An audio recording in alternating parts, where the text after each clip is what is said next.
Saludos a todos y todas aquellos que nos escuchan. Yo soy el arquitecto Luis Vadillo Lozano, decano de la Escuela de Arquitectura y Diseño de la Pontificia Universidad Católica de Puerto Rico y estoy con ustedes, como todas las semanas, hablando de arquitectura, deseándoles a todos que se encuentren bien y en salud y recordándoles que Dios nunca nos abandona. Como siempre les digo, ustedes no han vivido ni vivirán un solo día sin arquitectura. Estamos siempre rodeados, protegidos y acompañados por arquitectura, y así será por el resto de nuestras vidas. En este programa, como siempre, comparte con nosotros nuestro comoderador y coordinador de la Unidad de Historia y Teoría, el arquitecto Jesús Meléndez Vázquez. Saludos, Jesús. Saludos, decano, un placer.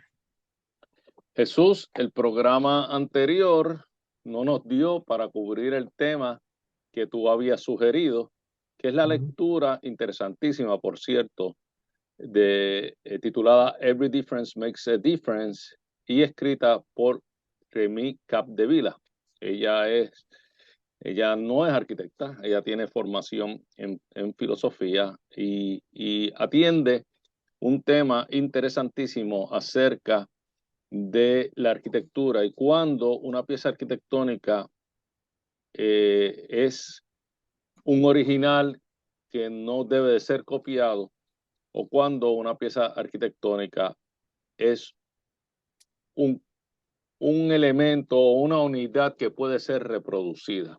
Y entonces entramos a los términos de alográfico y autográfico, siendo una pieza autográfica aquella pieza que solamente tiene un original y que cualquier copia es una reproducción, en ocasiones en violación a principios éticos, si es que se tiene la pretensión de hacerlo pasar por el original. Esto sucede con algunas de las artes de manera evidente, como puede ser la pintura o la escultura, donde ese original es básicamente una pieza sagrada, Claro.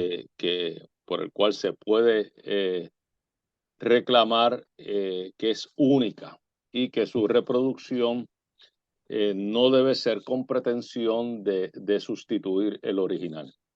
Sin embargo, hay otras artes como, por ejemplo, podemos mencionar la música o incluso la fotografía, donde la reproducción es parte integral del arte y donde cada vez que se reproduce es un original, es tan válido como el primero. Pero llegando a la arquitectura, curiosamente en la arquitectura el dilema es un poquito más complicado, ¿verdad? Porque tenemos arquitectura en la cual la reproducción es esperada. Eso puede ser, por ejemplo, en proyectos residenciales donde un modelo puede ser reproducido tantas veces el proyecto así lo requiera y todos los modelos son igualmente válidos. Nos sucede también con otro tipo de arquitectura de ese tipo, como puede ser comercial o como puede ser institucional. Si tomamos, por ejemplo, hoteles o tiendas donde una vez se hace un modelo se puede reproducir sin ninguna afección de carácter ético, porque se espera que ese modelo pues sea reproducido en múltiples ocasiones. Y ese fue el propósito primero, ¿verdad? Esa fue la idea original. Bueno. El que una vez llegada a una solución que es acertada, es adecuada y que funciona, se reproduzca tantas veces sea necesario. Ahora, no siempre es así. Capdevila nos dice hay distintos niveles de arquitectura y en su escrito nos lleva de la mano de una reproducción, copia o un segundo original, depende de quién sea quien lo vea y quién sea quien lo analice, que se da con el pabellón alemán en la Feria de Barcelona del 1929, diseñado por Mies van der Rohe, que luego de que se demolió, obviamente, de hecho, le debo decir a todos los que nos escuchan que ese pabellón, como todo pabellón de feria internacional, pues está pensado para que sea para que sea pasajero, para que sea una estructura de la cual se prescinda una vez cumple su propósito dentro de la feria, pero quizás a algunos les llama la atención que esto, que es una de las grandes piezas de la arquitectura del movimiento moderno y que es tan recordado, tan solo tuvo una vida de 9 meses. Solamente duró 9 meses y sin embargo hay que ver el impacto que tuvo. Quizás ese impacto demuestra cuál es el valor. Y entonces Capdevila nos dice, una pieza de tanto valor reproducida en 1986, aunque sea en la misma ubicación, exactamente la misma ubicación, y tratando de utilizar los mismos materiales y de ser lo más fiel posible con lo que fue el original, esa pieza, la segunda, es una copia, no es Bueno, un original, porque ella considera que que una obra de ese grado de magnitud es autográfica y no halográfica. Es decir, es una pieza no reproducible y que cualquier reproducción es una copia, no es un original. Dicho eso, no quiero tomar más tiempo porque el programa anterior consumí mucho tiempo en estas explicaciones y no te di tiempo a completar tus presentaciones. O sea que, por favor, procede con tu presentación y yo haré los comentarios según entienda que son meritorios. Adelante, por favor. claro, claro. Gracias, decano. Am, Mira, esto es interesante porque es que creo que la lectura apela a un análisis polémico, ¿verdad? Sobre tal vez cuál es el término apropiado para hablar del pabellón de Barcelona del 86, ¿no? Y es curioso porque siempre escucho o leo distintas inconsistencias, ¿no? Dependiendo de qué punto de vista lo veas. Hay algunos que lo llaman copia, otros réplica, otro un facsímil. Inclusive creo que en el programa anterior Capdevila menciona que hasta lo llaman un phoenix, ¿verdad? Que renace de la ceniza. Ujú. Pero yo creo que tal vez podríamos discutir esto un poco más adelante, pero tal vez el término copia es un poco complicado porque yo argumentaría que la idea de la copia hoy día puede ser más fácil de adquirir porque hay tecnologías que nos permiten esa, digamos, reproducción exacta, ¿no? Sin perder la calidad del original. Y creo que una de las observaciones que hace Capdevila en la segunda parte del ensayo, am, ella menciona algo interesante, ¿no? Primero que obviamente el contexto histórico, esto ocurre en 86, esto es la posmodernidad, pero ella menciona esta observación que obviamente la producción de este edificio en el 86, la idea de los trabajos del arte están separados de la realidad social, política y cultural de la época, ¿verdad? Y que de cierta manera la ambición de este pabellón del 86, y cito, la reconstrucción se vuelve más regular y perfecta que el original, ¿verdad? So que hay unas cualidades que, curiosamente, el término copia, como que tal vez habría que, como que reevaluarlas, ¿no? Y creo que habría que tratar de apelar a un consenso general sobre cómo utilizar estos términos, porque la copia casi que sería exactamente igual, ¿no? No sé si coincides conmigo, pero es que es algo que yo creo que el público debería pensar también, ¿no? En términos cuando hablamos de copias o réplicas en la arquitectura.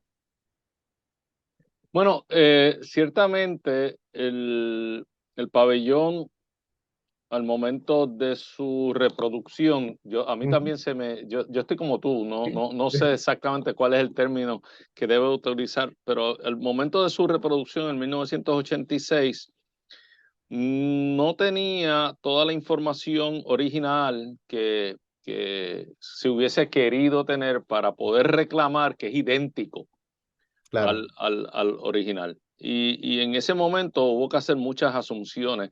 De hecho, ellos no encuentran los dibujos completos, encuentran un dibujo en planta que claramente no coincide en Ujú, algunos de los detalles, que ellos comparan ese dibujo en planta con las fotos que quedaban originales del claro. pabellón, y ellos reclaman algunas diferencias que son válidas, ¿verdad? Por ejemplo, la base Right.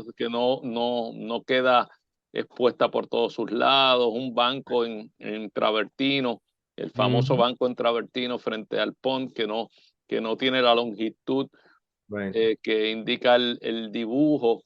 O sea que ellos, ellos ciertamente tienen que hacer una mezcla entre el dibujo que consiguieron, uno, y las Right. fotos que vieron. Y ahí Ujú, empiezan a hacerse asunciones, porque está el ser humano obviamente envuelto por el medio. Ellos right. encuentran también unos dibujos del mismo Miss, hechos por Miss acerca del pabellón, pero incluso esos dibujos no fueron del momento, son unos dibujos que Miss hace en Chicago, ya cuando está en Chicago, y que son obviamente unos sketches, unas perspectivas bastante sencillas, que habla algo de la intención, pero que no describe el detalle del proyecto. O sea que el detalle del proyecto no necesariamente se puede reclamar que tenga la fidelidad de la obra original. O sea que ahí, que ahí ciertamente, pues,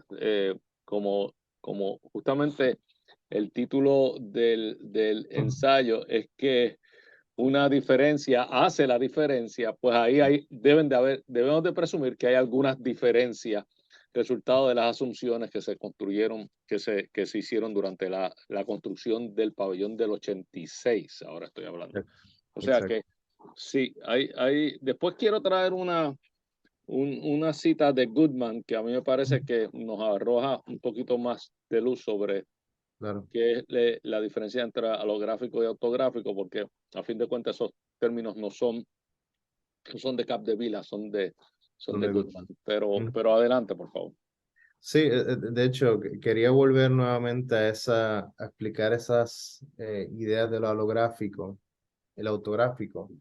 Am, y en cierta manera, para recapitular, la idea de lo autográfico y lo holográfico en arquitectura, opuesto a otras formas del arte, están combinadas. Yo argumentaría que la arquitectura opera en sí mismo entre su condición autográfica y halográfica, ¿verdad? Primero, autográfico, que apela al proceso histórico de construir la obra per se, que yo creo que en el contexto de la arquitectura es un acto colectivo. O sea, no tenemos al arquitecto o arquitecta construyendo con sus propias manos. O sea, que ahí, en ese proceso colectivo de construcción, se necesita una referencia, en este caso, halográfica, ¿no? Que es la referencia de los dibujos, es decir, plantas, secciones, elevaciones, que nos ayudan a coordinar y referenciar todos los detalles del edificio, incluyendo la experiencia espacial, ¿no? Que todos nosotros experimentamos desde nuestras casas hasta ir a lugares del diario vivir, ¿no? O sea, pero en el caso del 86, como mencionas correctamente, hay una diferencia de 57 años entre los posibles dibujos de 1929 a lo que se podía hacer para ya el 86, ¿no? Pero curiosamente, estas referencias que eran remanentes, ¿no? Que inclusive el mismo Miss en un acercamiento de una carta que le hicieron en el 57, que le estaba ya en planificación de hacer una reconstrucción del pabellón de Barcelona. Él ciertamente se escribe que está dispuesto a trabajar por un costo, obviamente, pero que ciertamente estaría utilizando los materiales más finos posibles, ¿no? Para esta reconstrucción del pabellón, y que ciertamente va a ser muy, muy caro. Eso es eso es algo que enfatiza bastante en la carta, que es muy breve, pero que ciertamente él notifica: mira, ¿sabes qué? Después de que terminó el pabellón alemán, los dibujos y todos fueron desmantelados y misplaced, como que mal ubicados en Alemania. Por ende, hay una gran falta de, bueno, hay una gran interpretación y casi que esta actitud de asumir cómo podemos hacer un pabellón, pero no exacto, pero en una forma aproximada, ¿no? Que yo creo que eso es algo curioso porque de cierta manera los nuevos autores del pabellón del 86 se convierten en estos, am, digamos, curadores, ¿no? En decidir qué es lo que se incluye, qué se excluye, ¿no? Por ende, hay una libertad en toma de decisiones que yo creo que el pabellón del 86 tiene y de cierta manera es un poco superior al del 29, que yo creo que me parece interesante, ¿no? Ese detalle. Tú sabes lo que me parece a mí, lo más interesante que me resulta a mí, es que el hecho de que no se hayan cuidado los documentos, el Mm, hecho mismo de que sea un edificio que para nosotros tiene tanta importancia y para la mm, historia de la arquitectura tiene tanta importancia, pero mm, que tuvo una vida tan efímera, 9 meses solamente. El hecho de que Miss viene a hacer unos esquemas y unos sketches ya cuando él está en Chicago, o sea, ni tan siquiera los hace, él no demuestra absolutamente ningún interés de guardar recuerdos sobre la pieza. ujú, A mí me parece que el mismo Mies no sabía la magnitud, el impacto que iba a tener su obra. Yo creo que incluso cuando él sugiere, como cuando se les se acercan a él para ver si el pabellón podía volverse a hacer ya en los años 50, ujú. él no propone hacer el mismo, Right. no es exactamente el mismo. Él ya Ujú, tenía algunas conclusiones que él entendía que había que aplicar algunos cambios y right. mejorar el pabellón. Quiere decir que yo no creo que en su momento haya sido una pieza del aprecio que luego ha llegado a ser en la arquitectura. No sé si tú te sientes así, pero yo creo que el mismo Mies no sabía el impacto que esta pieza que él había hecho, una pequeña pieza, porque ciertamente es una pequeña pieza de arquitectura, Ujú, ujú. en los años 20 el impacto que eso iba a tener sobre la arquitectura. Yo creo que volviendo al programa anterior de de, del escrito de la arquitecta Beatriz Colomina. Beatriz Colomina, yo creo que lo que él estaba haciendo, y es lo único que a mí me parece que él tenía en la mente, Ujú. era el manifiesto. Él estaba haciendo un manifiesto con su Sí, pieza. sí, Como, sí. y por eso es tan bueno, por eso es tan bueno haber tenido la lectura de Colomina anteriormente, porque yo creo que él estaba más interesado en el manifiesto que en la pieza en sí, sin saber el impacto que iba a tener la pieza en la historia de la arquitectura y en el movimiento incierne todavía de arquitectura moderna. No sé si tú te sientes igual, pero a mí todo parece indicar que él no sabía exactamente la magnitud o el impacto que esta pieza iba a tener, porque lo contrario se hubiera cuidado más, se hubiera Sí, retratado más, se hubieran guardado los documentos, pero no se guardó nada, no se retrató tanto, se retrató ciertamente, gracias a Dios nos llegan fotos de la época, pero sí, no, pero el mismo autor no le demuestra tanto aprecio. exacto.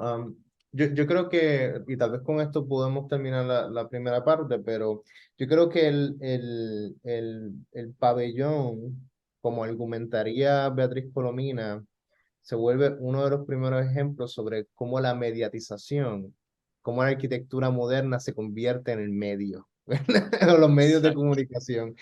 Y creo que todo este esfuerzo que yo diría retroactivo que MIS hace es puramente para presentar una versión pragmática y limpia del pabellón, particularmente el dibujo que hace ya de vuelta en Chicago, que yo creo que eso es lo que crea las inconsistencias en las posibles traducciones que se pueden hacer basadas en el del 29 versus en el 86, ¿verdad?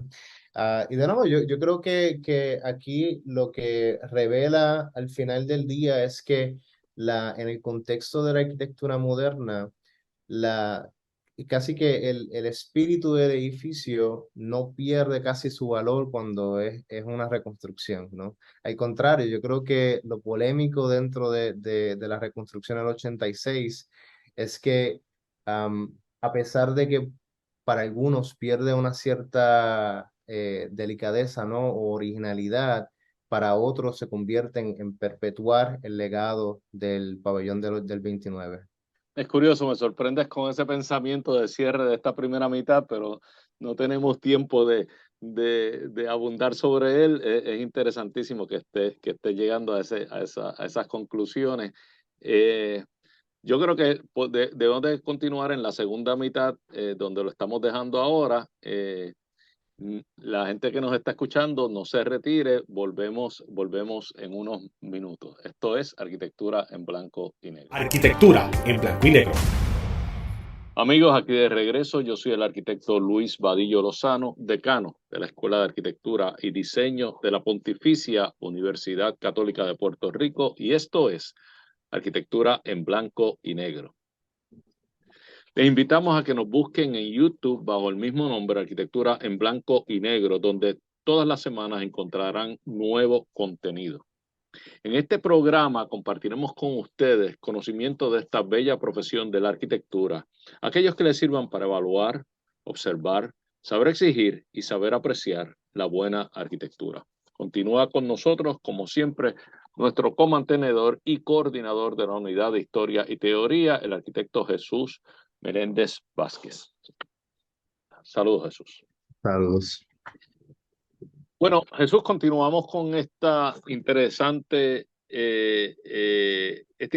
artículo o escrito que se llama o se titula Every Difference Makes a Difference, y que fue escrito por Remy Capdevila, y llevamos ya tres mitades, el programa anterior y la primera mitad de este programa, tratando de llegar a la conclusión de lo que es un paradigma más filosófico que arquitectónico. Y yo creo que es quizás esa la razón por la cual una persona en entrenamiento entrenada o con entrenamiento en filosofía y no en arquitectura es quien escribe, y es quien escribe este interesante artículo. Y lo que estamos tratando es de determinar cuándo es legítima, porque a fin de cuentas lo que estamos hablando es de la legitimidad de una reproducción. Es legítima la reproducción de una pieza de arquitectura. Right. Y, y basándonos en dos términos que establece el filósofo americano Nelson Goodman, hemos ido nosotros construyendo nuestros argumentos. Estos dos términos, que ya los que nos están oyendo lo han oído en varias ocasiones, es el término halográfico o el término autográfico, refiriéndonos a halográfico todo aquello que es legítimo ser reproducido, y que cada reproducción es un original, es tan válido como el primero. O el Right. autográfico, donde la reproducción con intención de que luzca como el original, pues no es legítimo, y que los segundos no son tan válidos ni tan valiosos como el primero. Y ya hemos hecho en varias ocasiones la comparación entre las distintas artes, la pintura, la escultura versus la fotografía o la música, donde en uno la reproducción es legítima y es esperada y es anticipada y se hace para ser reproducido, como es la música, o la pintura, donde la reproducción con intención de hacerlo pasar por el original, pues no es legítimo y no es ético, ¿verdad? Una pintura, más, por más perfecta que sea al original, no es el original y no es válido el que se pretenda tenga el mismo valor o el mismo aprecio en la sociedad. Pero yéndonos a Nelson Goodman. Nelson Goodman, me, yo pude encontrar una cita de él acerca de una clarificación que él hace con relación a lo gráfico. Right. Y obviamente a lo gráfico es aquello que como habíamos dicho, hay una intención de su origen de que sea reproducible. Por lo tanto, uno de los asuntos que tiene que existir es unos documentos o unas anotaciones que permitan esa reproducción idéntica. Porque en ausencia de esos documentos, pues la reproducción no puede ser idéntica. Exacto. Siempre sería una interpretación, por más cercana que sea al original, siempre sería una interpretación, que es lo que veníamos hablando con relación al pabellón en Barcelona de Mies, ¿verdad? Que hubo un alto grado de interpretación. Pero para dejarte que continúes, déjame leer un momento la cita esta de Goodman acerca de lo halográfico. Dice Goodman: aunque la existencia de documentos es usualmente lo que establece las bases de una halografía, es decir, tengo los documentos, quiere decir que los puedo reproducir, hay una intención de que sea reproducible, ya que esos documentos me permiten la reproducción. La simple existencia de documentos o anotaciones, nos dice Goodman, no es suficiente. Sería necesario, esto es interesantísimo, identificar una instancia de su proceso de producción que fuese independiente de su momento histórico. A mí para eso ya me lo aclaró todo. O sea, hubo alguna instancia en el proceso de construcción del pabellón alemán en Barcelona, allá en el 1929, ¿hubo alguna instancia de ese proceso de producción que fuese independiente de su momento histórico? No. Todas las actividades, todos los propósitos, todas las intenciones, todas las correcciones que se hicieron en el proceso, como ocurre en todos y los ajustes, como ocurre en todos los proyectos de arquitectura, todo está directamente amarrado a su momento histórico y a la intención del proyecto. No habiendo ninguna instancia independiente de su momento histórico, lo otro es una reproducción no legítima, no de igual valor,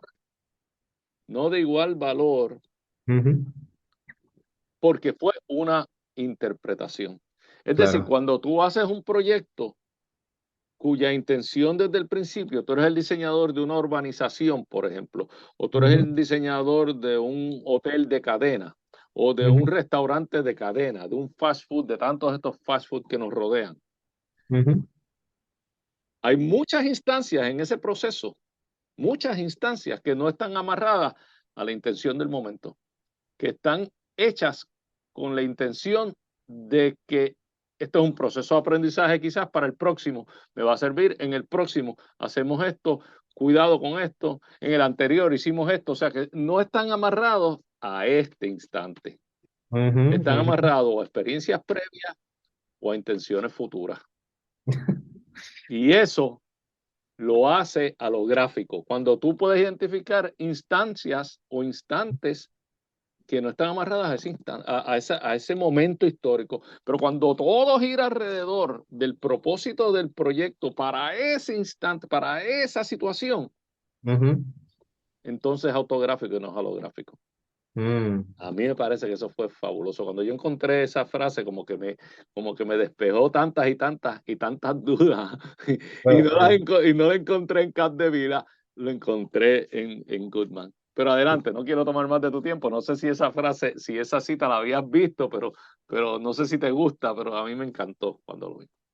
Oye, me fascina la interpretación, observaciones que hace. Creo que si el pabellón del 86 en su momento, o inclusive antes, hubiera incluido a Miss, tal vez o se hubiera convertido no en algo holográfico, pero autográfico, ¿no? Porque tal vez volvería al origen, ¿no? A la raíz de todo. Y curiosamente, tú y yo sabemos que si Miss hubiese estado envuelto en su reconstrucción, ¿Ah?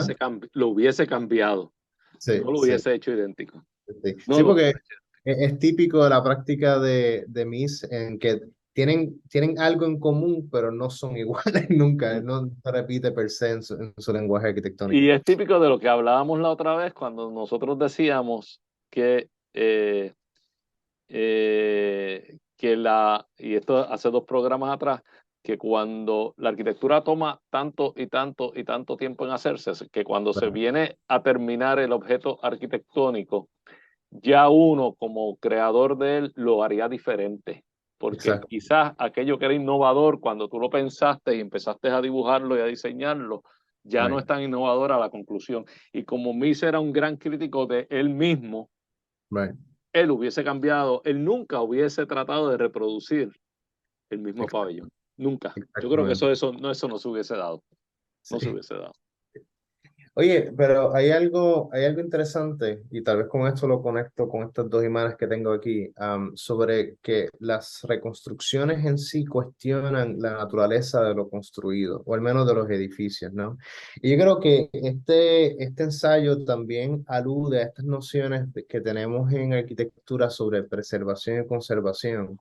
Particularmente, tenemos aquí a dos, uno podría decir los dos campeones de esos dos temas. En este caso tenemos a John Ruskin y a Eugene Viollet-le-Duc. John Ruskin es un escritor, crítico de arte, filósofo inglés. Eugene Viollet-le-Duc es un teórico, arquitecto también francés.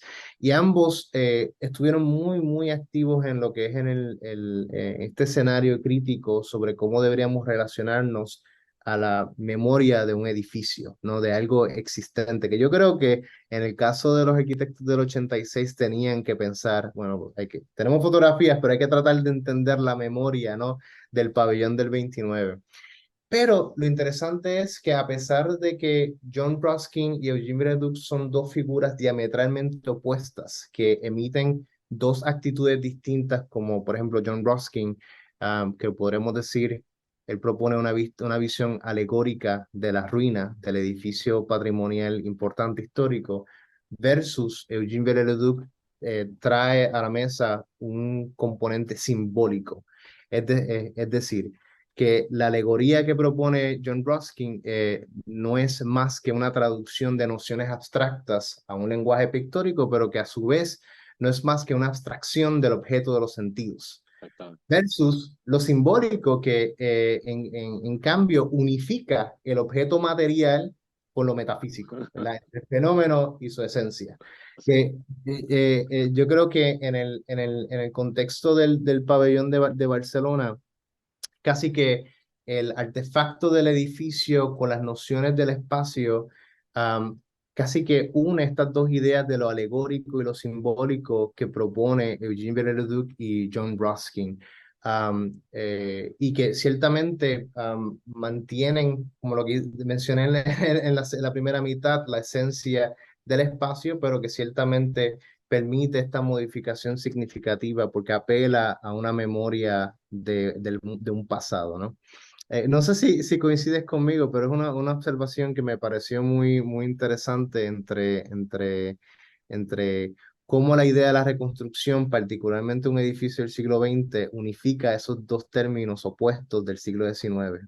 Eso es así, y traes dos de las personas que, como tú bien dices, más ejemplifican estos procesos de restauración, recuperación, Right. reconstrucción. Son dos posturas diferentes ante una misma situación, la de Ruskin y la de Viollet-le-Duc. O sea que me parece muy apropiado que lo hayas traído a la luz de este tema. O sea que me Sí, parece muy acertado. Y es curioso cómo, cómo nos ayudan también en este discernir la diferencia entre lo que es eh, autográfico o halográfico. Pero adelante, por favor. Sí, no, y yo creo que hay una pregunta que deberíamos tratar de contestar. Voy a tratar de contestarlo con un precedente más. Si las reproducciones que tienden a ser idénticas son válidas o no, ¿verdad? Si son legítimas. Yo a veces, yo diría que eso depende obviamente de la precedencia del edificio. Yo creo que la observación que hiciste sobre el componente autográfico o la referencia histórica creo que es indispensable porque yo no, No por es, ejemplo, no es mío, no es mío, no es no, mío. claro, Es de Goodman, es de Goodman. una persona, es una mente más bonita que la mía, quien lo Claro, trajo. pero fíjate, eso da un criterio para identificar qué formas de arquitectura en la historia se pueden reproducir y cuáles no, ¿verdad? Yo creo que la de la arquitectura de la modernidad sí se puede, pero cuando nos adentramos, por ejemplo, a arquitecturas como del gótico, de la época medieval, ya ahí la idea de Eugene Viollet-le-Duc resulta un poco más asequible porque mantiene el componente simbólico, ¿verdad? Porque lo reunifica. Y esto nos trae de nuevo este precedente de la Catedral de Notre Dame en París, que en el 2019 tuvo este fuego La que eliminó, tragedia. Sí. sí, que eliminó gran parte del techo y también la aguja icónica el mismo Eugene Viollet-le-Duc, ¿verdad? Y que obviamente han ocurrido estos esfuerzos grandísimos, ¿no? Para poder restaurarla, ¿no? Particularmente utilizando los mismos materiales, de nuevo, el mismo fenómeno del pabellón, pero que obviamente nos cuestionaría, ¿verdad?, si va a ser igual. Y que obviamente trajo una polémica sobre las propuestas que hicieron, o sea, que algunos se dieron la tarea de hacer una piscina para el techo. Esto ciertamente le dio miedo al gobierno francés, que dijeron, ¿sabes qué? Vamos a restaurarlo tal como. Pero ciertamente estos esfuerzos que están ocurriendo nos hace cuestionar, bueno, entonces esta intervención, esta reconstrucción que está ocurriendo en Notre Dame, eh, esta intervención mantiene la esencia que ya conocíamos de la catedral o se modifica, ¿no?